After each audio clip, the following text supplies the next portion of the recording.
but we got the iridescent moon's marrow and restored Columbina's strength. And that's all that matters. In other words, mission accomplished. Paimon wonders how everyone else is doing. Oh, do you think the others are making good progress? Hope it's all going smoothly. Oh, hey look! They made it back as well!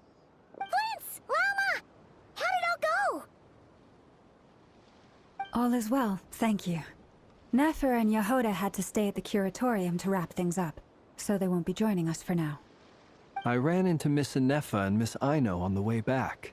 Their work is still in progress, so I suspect they won't be back for a while either.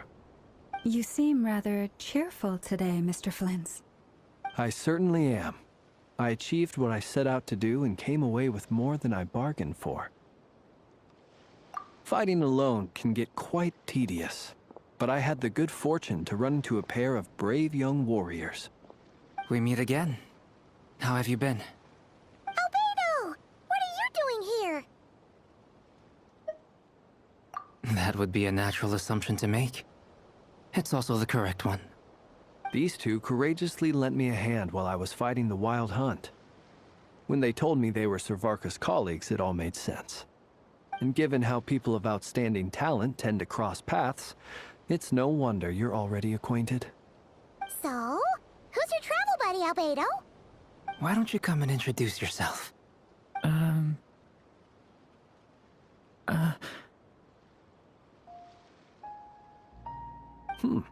A gentleman of few words, I see. And a rather stern countenance. I presumed you were acquainted with him. Is that not the case? It's nice to meet you. Again. We've technically met before. Wait a sec! You're Minnie Durin! That's right. It's me. I'm glad to see you again. By the way, he says it's okay if you drop the mini. Yeah, I'm not as mini as I used to be. Interesting, isn't it? The first step towards blending into human society appears to be reflecting on whether one's name really reflects who they are. Wow! You look so different! In a good way, of course. It's great to see you looking so healthy. Thank you, Paimon. And although you're as mini as ever, I understand that diminutives don't always convey endearment. I'll be sure to simply call you Paimon, as a sign of my great respect for you. Wow! You're such a smooth talker now. Paimon could get used to this. From now on, you may refer to her as your esteemed guide, Paimon.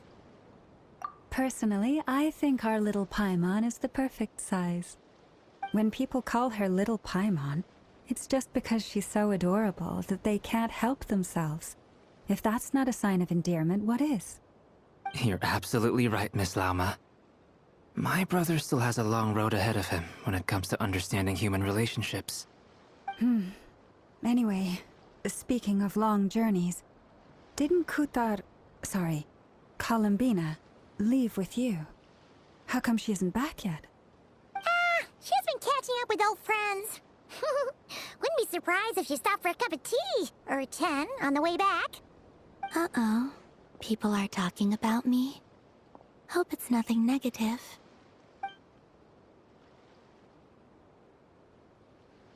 Judging from your expressions, I'm guessing it all went well? It's getting crowded here. I'll go grab some chairs. No need. This is a job for an alchemist. I'll whip some up momentarily. Thank you for your hospitality, ladies and gentlemen, but I was merely escorting my friends back. I'll be meeting Sandrone shortly, as we still have some things to discuss. It's been a pleasure, everyone. But this is where I'll say goodbye. We really appreciate your help. Oh, come on. Spare the formalities. I'm just glad I could help out some true friends. I understand. Well, bye for now, Harlequino. Oh, this place is hopping. It's probably a good thing one of us left. Otherwise, we might not fit all these people in. Are you saying we're about to run out of chairs? As a matter of fact, I am. Come on in and see for yourself.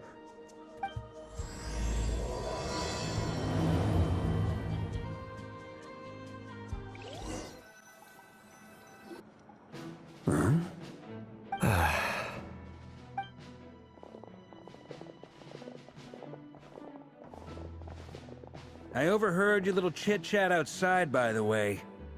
With Miss Columbina's colleague gone, we should be back to the original crew plus the other colleagues I brought in. Though, it looks like we have another new face. Someone else managed to rope in a colleague too? Frankly, you and Paimon are the only people I know here. This here is Dainsleif, colleague of Tibet's greatest guide, Paimon, and greatest adventurer, the Traveler. Well, not exactly colleagues, more sort of friends. When someone else jumps in to do the announcing, you know you're speaking to someone important. Let's hear what he has to say. Note to self. Once Paimon knows your name, the rest of the world will soon follow. When he comes looking for us, it's usually something important. Paimon's guessing you've heard about the Wild Hunt, then. From the looks of it, you're about to hold a meeting. If I were to say that the Wild Hunt is our mutual enemy, would that earn me a seat at the table? As the saying goes, the enemy of my enemy is my friend. Mr. Dainsleif, there's a seat with your name on it.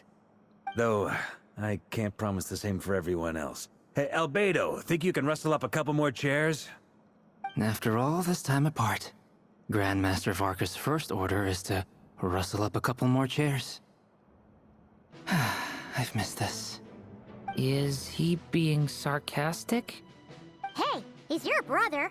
Why are you asking us? I've still got a lot to learn about the nuances of human conversation. Trying to decipher Albedo's way of speaking has been like jumping in at the deep end.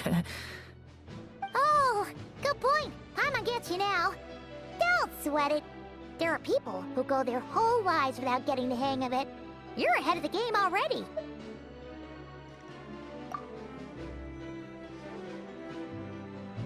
I wonder what's taking Nefer so long. Perhaps you should go and check in with her. If anyone can hurry her along, it's you. I just got back from the curatorium. Besides, aren't you curious to see what's taking her so long? Miss Nefer doesn't strike me as the type to share secrets. And since gathering intel is her specialty, I'm guessing she'd prefer to keep her methods confidential. Under such circumstances, would it not be tactless for me to impose? Oh, but it's fine for me to impose. What can I say? You have an unrivaled ability to garner people's affection, Miss Moonchanter. Besides, you have far more in common with her than I do. All right, then. Impressive. She barely fought back at all. I admire your powers of persuasion, my friend.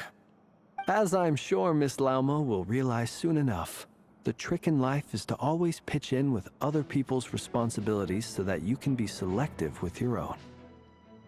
Another trick is to simply hide in the background. Spoken like a true sage.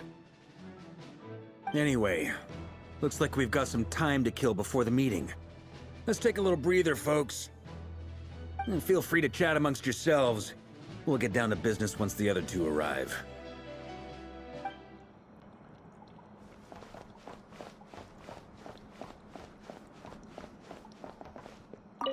Truth be told, I can't remember the last time I was in a meeting with so many people. You're not alone there, my friend. The Lightkeepers also struggle to bring everyone together for a serious discussion. I don't doubt that. I've only ever met two Ratniki, one being you, and the other being that young guy, Itlua. Itlua is a good apple. I'll give him that.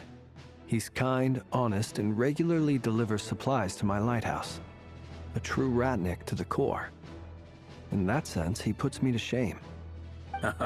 So you're what? A fake Ratnik? That's what it sounds like you're saying. But I get the feeling that's not quite what you meant.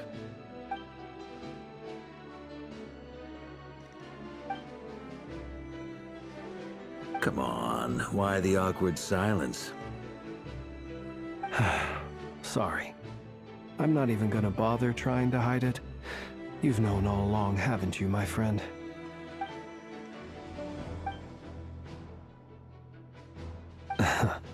Now that was an awkward silence. Let's just keep this between ourselves. Probably best if Eloa doesn't know, huh? That goes without saying. Gotta be careful what you share with youngsters, after all. Anyone else in the know? Let me guess. The Traveler and Paimon? It's dangerous being too sharp for one's own good, you know. Then, in the name of the Animo Archon Barbados himself, I swear, your secret's safe with me. When we went for drinks, you said that you and Barbados were practically best buds. In the light of that claim, do you really expect me to take your oath seriously? Of course. Just as long as you don't go spreading around the fact that I'm close with Barbados, all right? Fair enough, then. Nothing like a bit of mutual leverage to seal the bonds of friendship.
Is there something you'd like to say to me?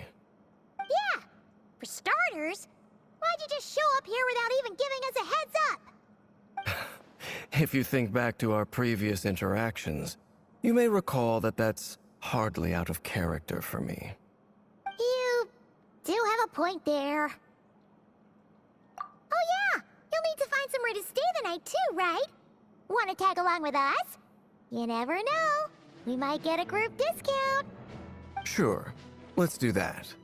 Great! Paimon will handle it!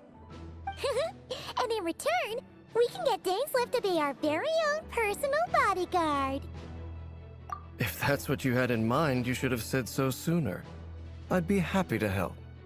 Oh, okay then. Paimon was only kidding, but good to know. Anyway, since we're all here together, we might as well watch each other's backs. That's just what friends do, right? Indeed. Thank you.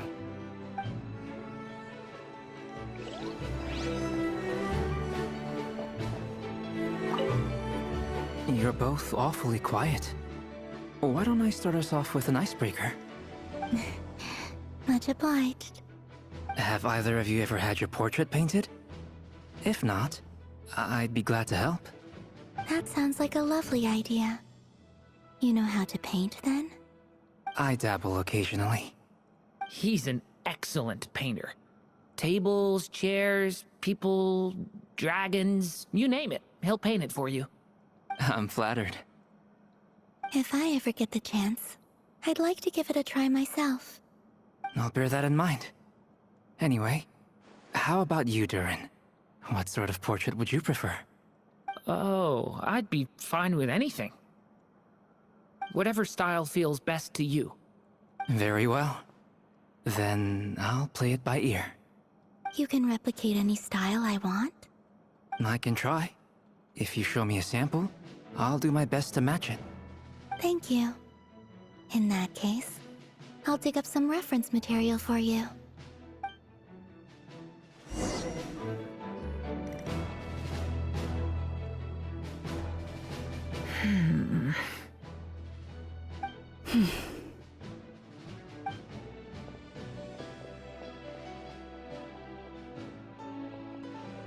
Ah, Miss Nefer.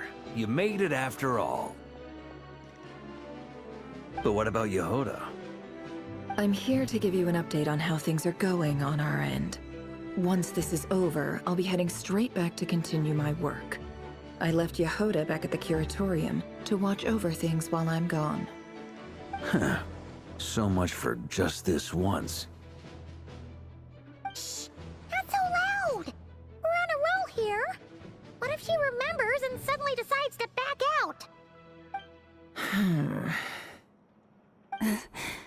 Did you say something, Mr. Varka? Huh? I didn't say anything. Right, Flint's? Must have been a frog. They get so noisy around here at nighttime. It's like they're putting on a concert in the background. Anyway, before we begin, there's a few introductions to make. Let me start by saying that it's an honor to be speaking before so many distinguished colleagues and collaborators. First up, we have Miss Lauma. As Moon Chanter, she's the leader of the Frost Moon Scions, a local religious community in Nod-Krai. Then there's Miss Nefer, boss of the Curatorium of Secrets, an intel gatherer extraordinaire. Nefer is leading the investigation into Rerer's background, assisted by Yehoda and Lauma. From the little I've heard, they're making some great progress. Over here, we have Mr. Flint's, a Ratnik and guardian of the abandoned lighthouse. In our last operation, he courageously distracted the Wild Hunt to buy time for the rest of us. For those of you who've never met, this is Mr. Albedo, a renowned alchemist and captain of the Knights of Favonius investigation team. By his side is a new face for us all, myself included, Mr. Durin, who has come to lend his aid. Next up, we have the Moon Maiden and former Fatui Harbinger, Miss Columbina. Then we have the Traveler, who's earned more titles than I could possibly hope to list out, so I'll spare you the rundown. And Paimon, the ultimate travel companion and quite possibly the best guide in all of Tevat. Wow! That's a lot of people! Great turnout! Miss Nefer, it looks like you might have another job coming your way, so, congratulations on the booming business, I guess. You think I haven't got enough on my hands as it is? Who's looking for me now? That would be me, Miss Nefer. I have a commission for you. And you are? Who I am doesn't matter right now. What does matter is that I'd like you to gather more intelligence about the Recher of Solnari. Well, it's not as if we never take on anonymous commissions. But in your case, I'll have to decline.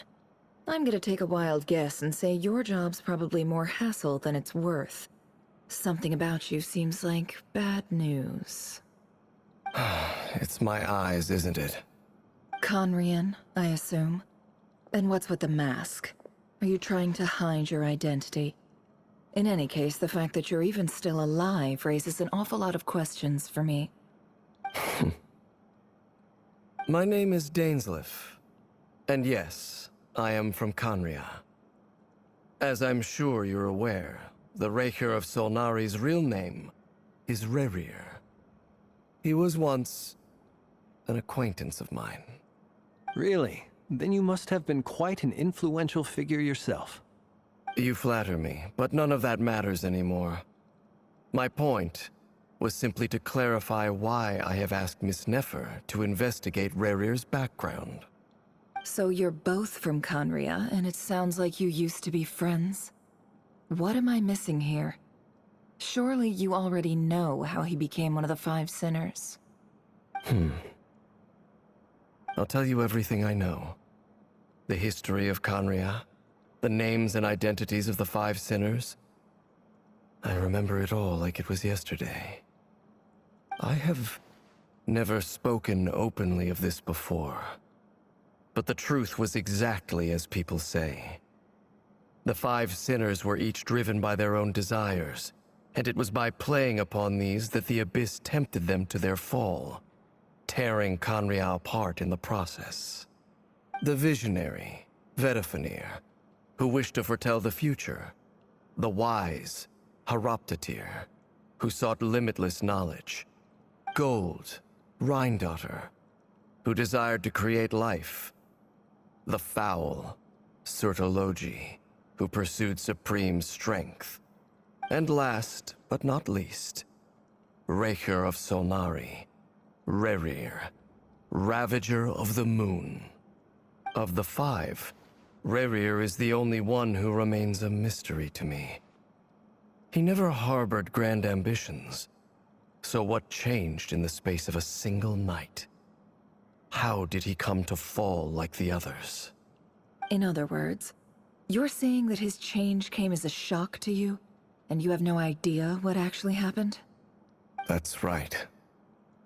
You mentioned how the Abyss tempted them, which led to their fall. But what did that look like in practice? And what other context can you give me about the events of that time? The more detail you can give me, the better. Strangely, now that it comes to it, I hardly know where to begin.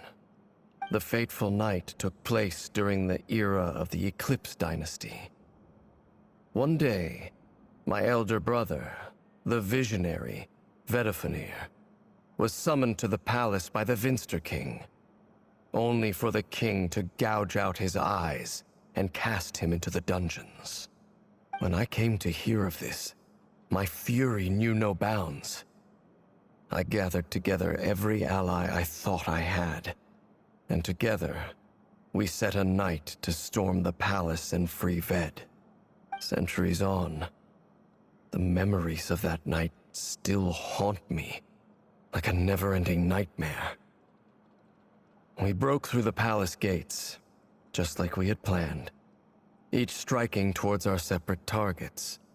But then, I was betrayed. Even Vedifenir, the very person I had come to rescue, abandoned me and partook of the Abyss's power. So, it's personal after all. Then tell me, Mr. Dainsleif, what price are you willing to pay? You, of all people, must know that nothing comes for free. I cannot say what price would be worthy of such a commission. But know this. Rerir was not always a madman. Believe it or not, there was a time when he was just an ordinary man, working for the Conrian Intelligence Service. Uncovering the truth of Rerir's past is the only way to unravel this mystery. But before you decide if you will accept my commission, I will tell you more about him. Enough, I hope, to help you plan your next move. Sounds pretty good to me. Feels like we just flagged down a random passerby, only to discover he's actually a master strategist who has a score to settle with our enemy. Can I borrow your halo? It could be useful in the lighthouse. Hey, enough with the wisecracks! Besides, isn't that lamp of yours bright enough already? Relax. It was meant to be a compliment. If that was a little over the top for your liking, I'll make sure to tone it down next time. I'll give your proposal some serious thought, Mr. Dainsleif. Let's speak in private once the meeting is over. Before that, there's a few things I'd like to share.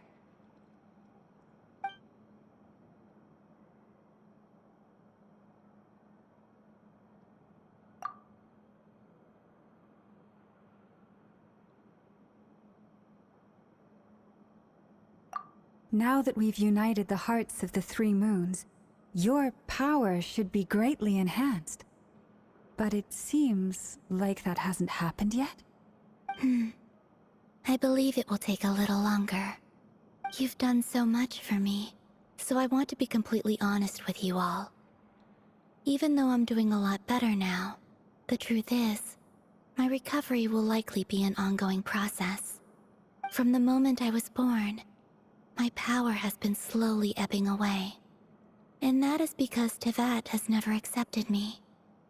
Even with the moons united as one, it seems my rejection cannot be undone. So far, I have yet to find a solution. It may turn out to be a problem that will plague me until the day I finally leave this place behind. Even so, I will do everything in my power to help you drive out the Ray here of Solnari. As Arlecchino put it, this is not about chasing the spoils of victory. It's just a gesture of heartfelt gratitude. Kutar.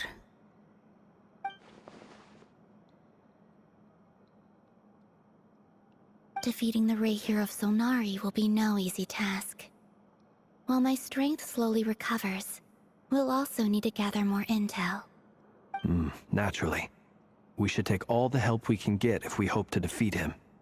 We've considered several viable plans now, but our choice hinges on the answers to a few key questions. Is it even possible to kill Rerir? What experiences shaped the person or monster he became? And what's he really after? Given Albedo's expertise in alchemy, I think we should leave him to try and answer the first of these questions. Understood. As for the other two, I'm afraid we'll have to count on you again, Miss Nefer. Believe me when I say it's not my wish to burden you. But right now, relying on your skills is our only option. So you're placing all your hopes on me, huh? We can't thank you enough for agreeing to help us. Honestly, I can hardly believe how lucky we are. You sure have a talent for changing your tune, Miss Moonjanter. Timid like Yehoda one moment, then flinches insincere flattery the next. Ladies, please. I must object to your portrayal of me. That's all. Feel free to keep bickering. Just pretend I'm not here. I almost don't want to leave this room. I'm curious to see how this plays out. I have faith in you, Miss Nefer. Something tells me you'll stand by us until the very end. Oh? And what makes you so sure of that? What if I suddenly decide that my compensation is insufficient? This isn't about the money. I can sense that you've got a deep-seated distaste for Rerir. And knowing you, that alone is motive enough. Look at them getting along so well. Like two peas in a pod. And I'm the one they accuse of insincere flattery. There is no justice. Miss Lauma, you have to understand something. Unlike you, I don't actually enjoy having everyone's hopes on my shoulders. Is that right? Well, maybe the fact that I'm willing to put my hopes in other people says more about me than you. But the fact is, I also trust you. And that's because I know that you're someone we can count on. Anyway, we've got our plan, so let's get moving. Mr. Dainsleif, let's talk. And Traveler, once we're finished, if you've nothing else planned, I'd like you to come with me. This whole experience is teaching me a lot. For instance, I now know that when other issues come up in the future, I'll have far more luck getting Lauma to convince Miss Nefer than trying to do it myself. Hate to say it, friend, but that's one of the funniest things I've heard in a while. Why? You think I've got it wrong? Quite the opposite. But what makes it so hilarious is how long it's taken you to realize.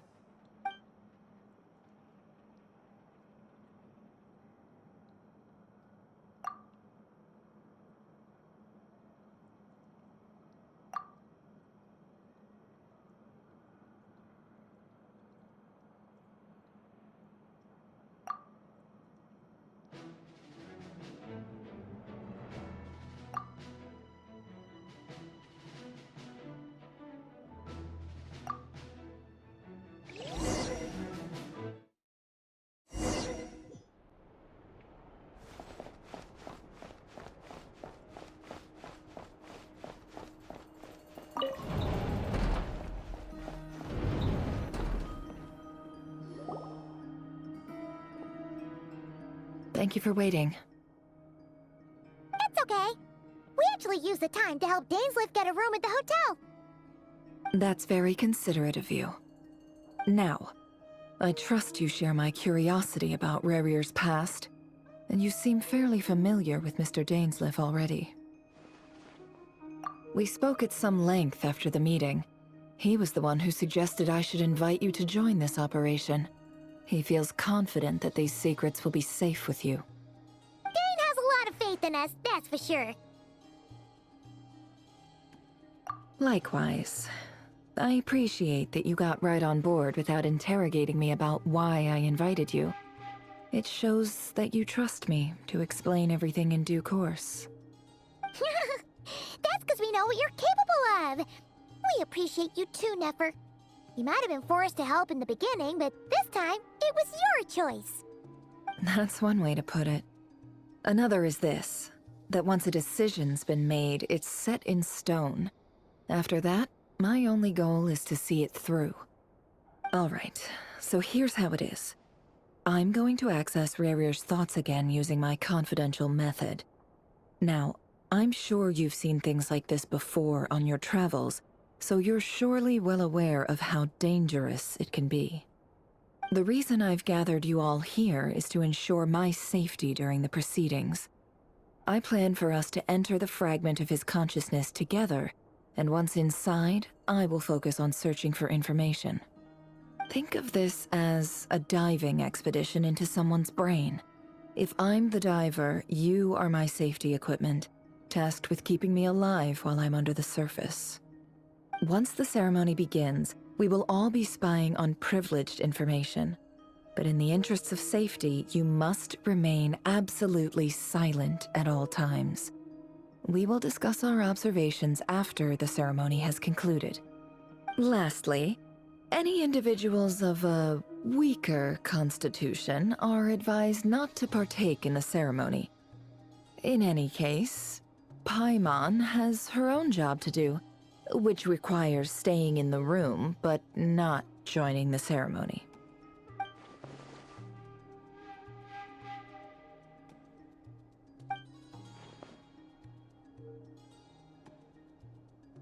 Well, good luck, everyone! Sounds like all Paimon can do is cross her fingers and root for you guys. There's a little more to it than that. I was being serious when I said you have a job to do. While the rest of us are inside Rerir's mind, it's imperative that we have a team member on the outside. In the event that something goes wrong, you will be our first responder. I don't anticipate any issues, but the extra level of safety will be greatly appreciated. I second that. This is a dangerous operation here, and you're our whole rescue team. That's pretty much the most important job in the crew. So, Paimon's like the lifeguard? Yeah, that makes sense. Alright, got it. Good. Please, take a seat. We'll get started momentarily.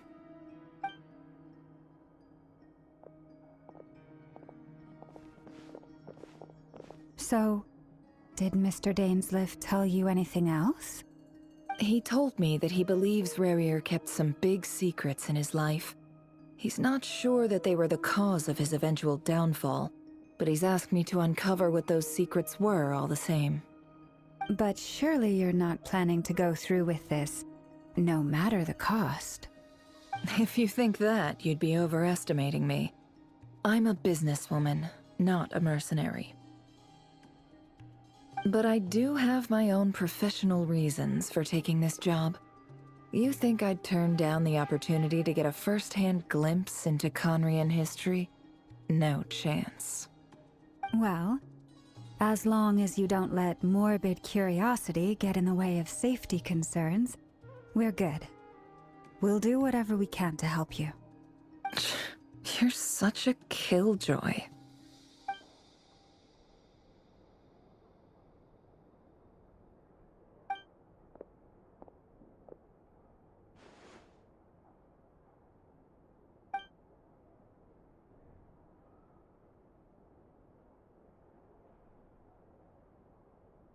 All right, I'm good to go. All set over here, too. Promise, Paimon, you'll be extra careful. All right. Let your whole body relax. We're about to begin. Close your eyes.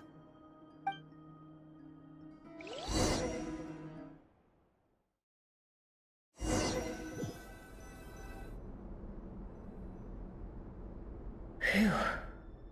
Could this be his office? Pretty standard setup. Bookshelves, paperwork, files. According to Dainsliff, Rerir used to be an intelligence operative. Chances are there's plenty of top secret intel stashed away in this room. Is this where you keep your secrets, Rerir? Can't say I'm not looking forward to this.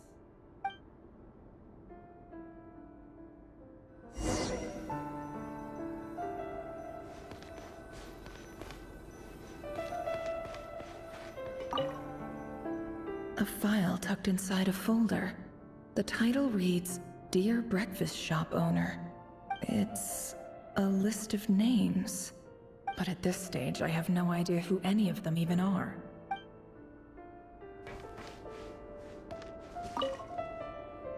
Wonder what kind of encryption technique this is. Seems like it has to be inserted into that camouflage device nearby. Aha! It's an audio recording. Please, hear me out. I can't shake this feeling that someone's been spying on our house. No, I'm not being paranoid. It's true. I saw someone dressed in all black. It was a couple of days back, but that was on another street, not near my house. I swear, I know what I saw! There's a note in the margin. Surveillance of the run for their residence has concluded. We apprehended the target and filed the mission report last night. Could the voice in the recording belong to one of Rarir's targets?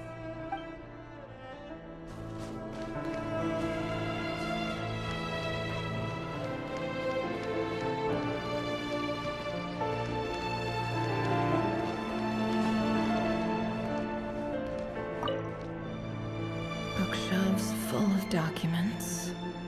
Looks like these are all files, packed with the personal details of individual Conrians. The Crimson Moon dynasty preceded the eclipse. Since Rarir worked as a secret agent during the latter, it stands to reason that he was tasked with purging remnants of the old dynasty. Yep, lines up exactly with what Dainsleif told me.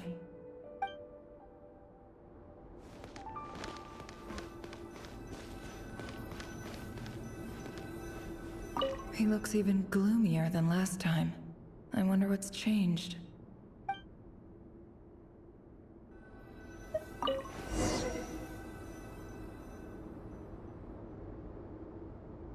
Today's files are in. Time to wade through them, just like usual. Male, 51. Occupation, cook. Confirmed Crimson Moon descendant. Has maintained frequent contact with other descendants over the past year. Poses a threat to the dynasty. Neutralized.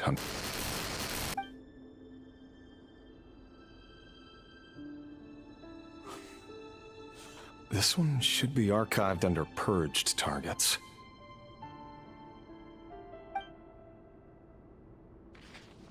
Female, 23. Occupation, office clerk. Confirmed Crimson Moon descendant. Has maintained frequent contact with other descendants over the past year. Poses a threat to the dynasty. Neutralized.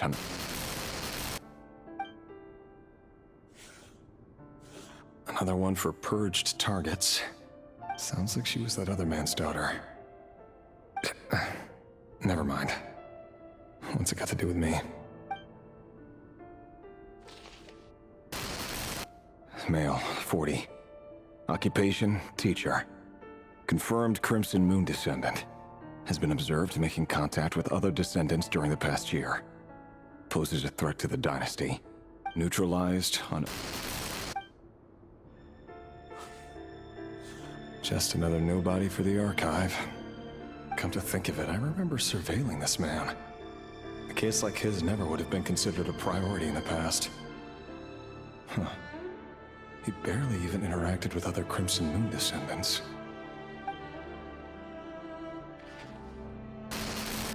Female, 16.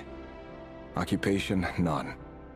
Orphan and confirmed Crimson Moon descendant. Has been observed making contact with other descendants during the past year. Poses a threat to the dynasty. Neutralized on... Filed. I have no recollection of this girl. None whatsoever. She doesn't seem to be anyone important, but then again, how many of them really are? Female, 13. Occupation, none. Orphan and confirmed Crimson Moon descendant. Has been observed making contact with other descendants during the past year. Poses a threat to the dynasty. Neutralized on...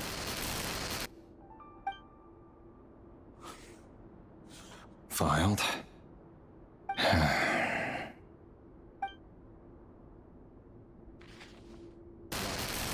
Male, 11. Occupation, none. Orphan and confirmed Crimson Moon descendant. Has not been observed making any contact with other descendants during the past year. Poses a threat to the dynasty. Neutralized and...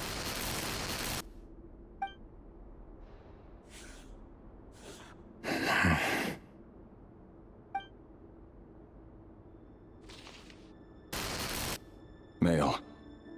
6. Occupation, none. Orphan and confirmed Crimson Moon descendant. Poses a threat to the dynasty.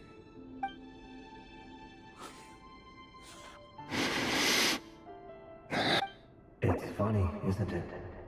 Your job is becoming both harder and easier at the same time, depending on how you look at it. Sooner or later, the Crimson Moon descendants will be completely wiped out. But as their numbers dwindle, they become harder and harder to track down. That's not how it is. Fortunately, however, most of the able-bodied adults have already been taken care of. The remaining weaklings will be increasingly easy to deal with. No! No.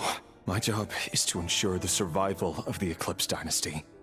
And the only way to do that is by eliminating any and all potential threats. It's a perfectly legitimate line of work. Every single one of my colleagues can attest to my fairness. And if my friends were aware of the facts, I know they'd back me up too. Assuming, of course, that they were aware of all the facts.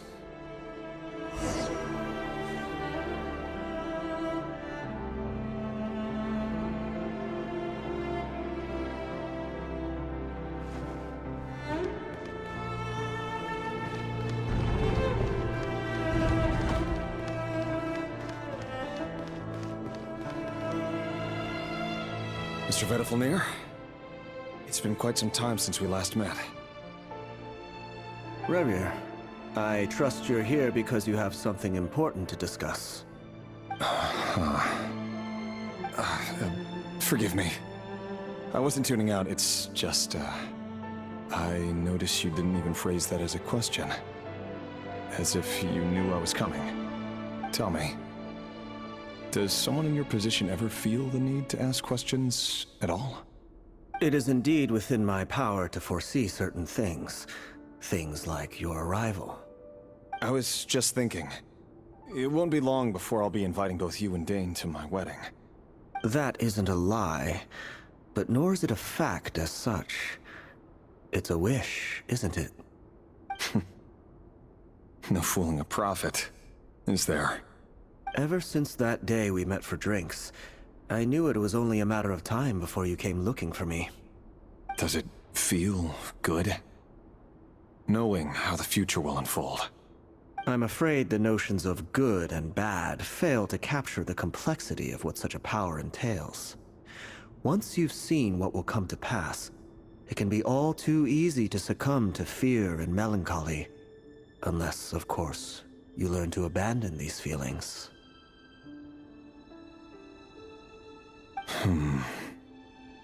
You fear my silence, and long to hear the words I left unspoken that day. That's right. You must have noticed my reluctance to broach the subject, and the reason is simple. Because the truth could never have lived up to your hopes. For both our sakes, such words are better left unsaid. The burden of prophecy was never meant for your shoulders. So who exactly do you deem worthy to hear your prophecies? None but our exalted king? Or rather, our king as he once was. You're closer to his majesty than I am. You must know better than anyone how much he's changed. You say that as though it is to my benefit. Yet precisely because of that, I dare not speak rashly. A king can turn out to be the most virtuous of rulers, or a tyrant more terrible than the most vicious of dragons. You are so wise and far-sighted, yet Still, you would have me live in fear of the unknown? You make a fair point. Especially given my silence alone was all it took to send you spiraling downwards. Very well then. Let me offer you some advice. And I say this not as a prophet or a visionary, but simply as the brother of your friend. For many reasons, there is very little chance of your marriage ending in happiness. If happiness is what you seek, you should find another fiancé.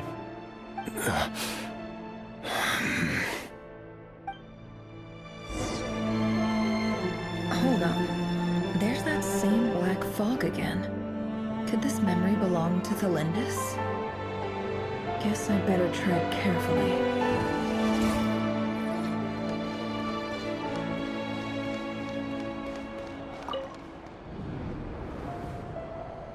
Wait. Hear me out.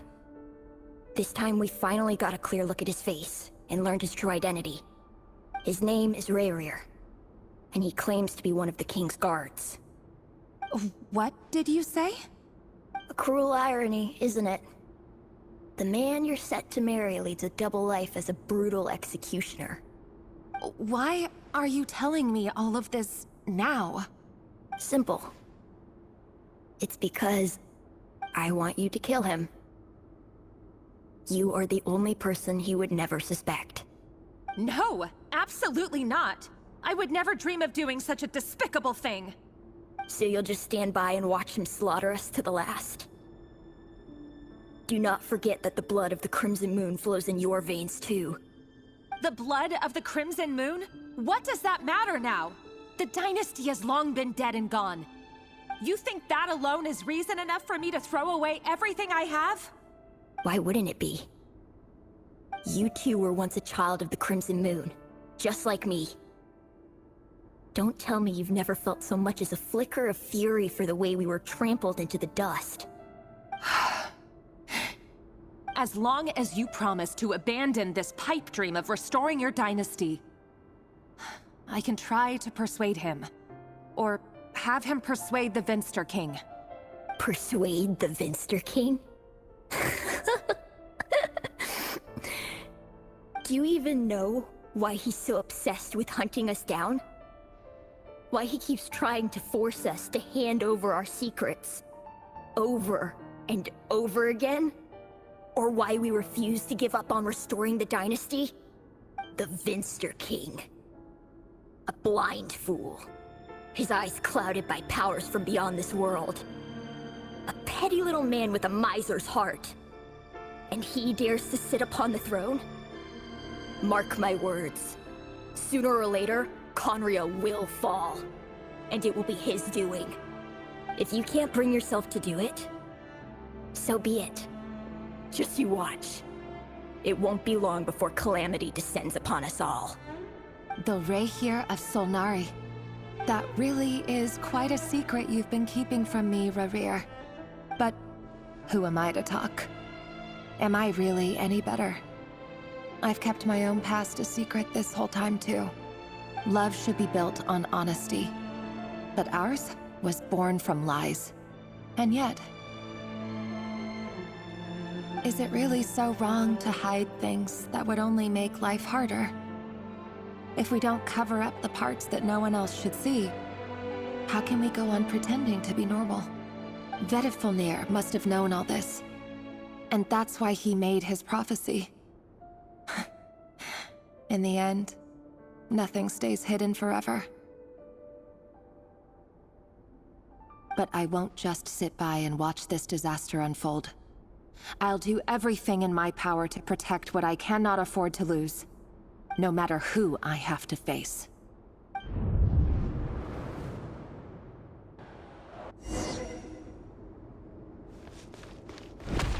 Huh? Was that Rayrir who just walked past the window? Doesn't it give the chills that he still takes the same road to work every day? As if nothing ever happened. Those people at the deli. Enough already. They're clearly pretty taken by their own disguises, so just smile and play along.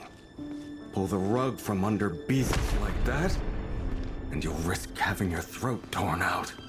Delhi? Oh. They're talking about those people from the opposition. Right.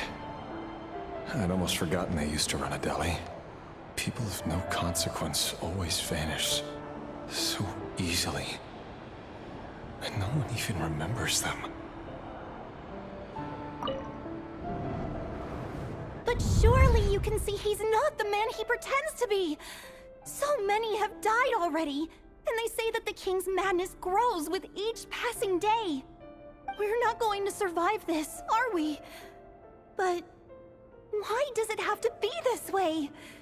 Do we really deserve to die just because of the blood that runs through our veins? Felindis, are you even listening? Sorry, Freether. My mind was off wandering. I heard you, though. You're talking about what Rerir said. He's just following the king's orders. He's a secret agent, and it's his job to hunt down rebels and dissidents. By the time you first met him, he'd already taken lives. Maybe he was using you from the very beginning. No. Rerir has no idea I have anything to do with the Crimson Moon. My family are only distant relatives of the main lineage, and besides, my eyes are perfectly ordinary. Truth be told, apart from my teacher, pretty much no one knows I have any connection to any of it. It's been a long time since my family severed ties. But as Orlog said, who could possibly talk sense into that raving lunatic of a king? No one! I'll work something out. Trust me, I'm with you all. But for now, you need to keep yourselves hidden. Don't let anyone find you, anyone at all. Don't forget that Rerir is an Eclipse operative. You need to be extra careful when he's around. And when I am too. For now, don't come looking for me. And if anything happens to me, just act like we've never met. If even you can't escape this, what hope do the rest of us have? But after all this time together, surely he wouldn't lay a hand on you. I won't speak in his defense, nor can I give you a clear answer to that question. But I'll do everything I can to put an end to this. Here, hold on to this. If an opportunity to escape presents itself, take it. You'll be glad you took some spare change. You call that change? But what about you? I've got a job, and there's still money coming in. But you can't go anywhere right now. Please think about yourself for once.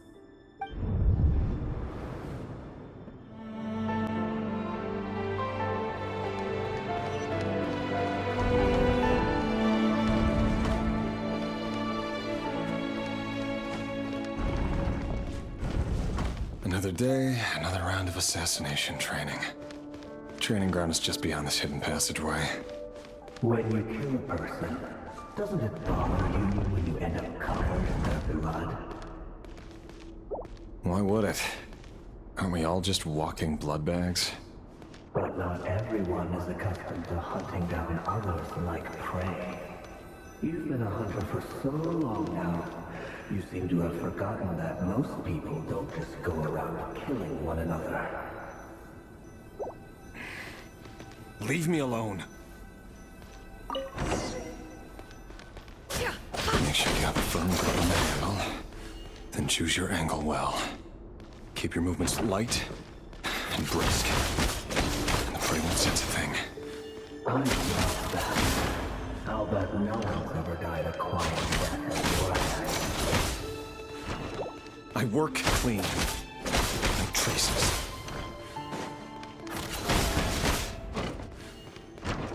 Can't hide the truth. That doesn't make it open above the The king just happens to be now. What if someday he doesn't? That won't happen. He's changed.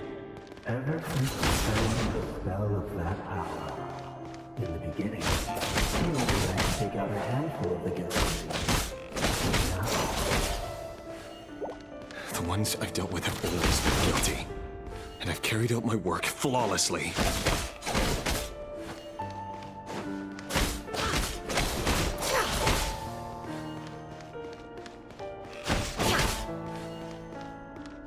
No more lies.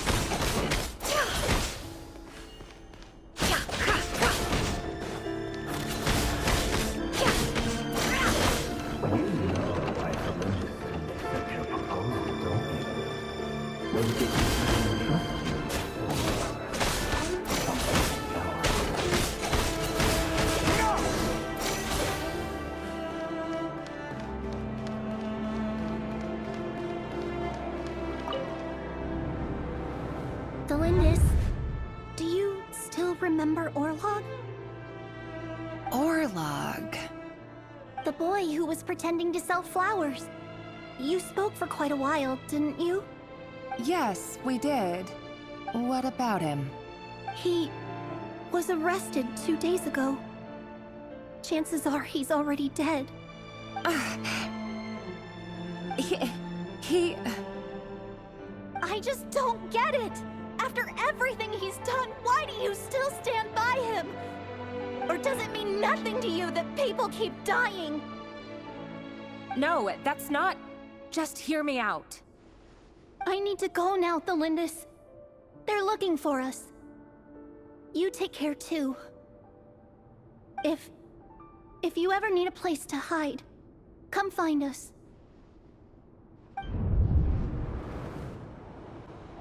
Author Thelindis. Over the course of this week, the research object was subjected to interference for a total of 47 hours for experimental purposes. The results are as follows. All subjects of observation that were sent inside have now... The situation within is proving more problematic than anticipated. No progress whatsoever. What now? Won't you give me even a glimmer of hope? Things are getting worse by the day. I have to find a way or we'll all be in danger. But I...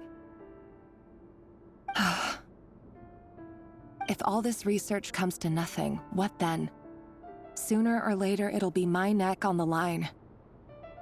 But could he really bring himself to kill me? No. Surely he wouldn't have the heart.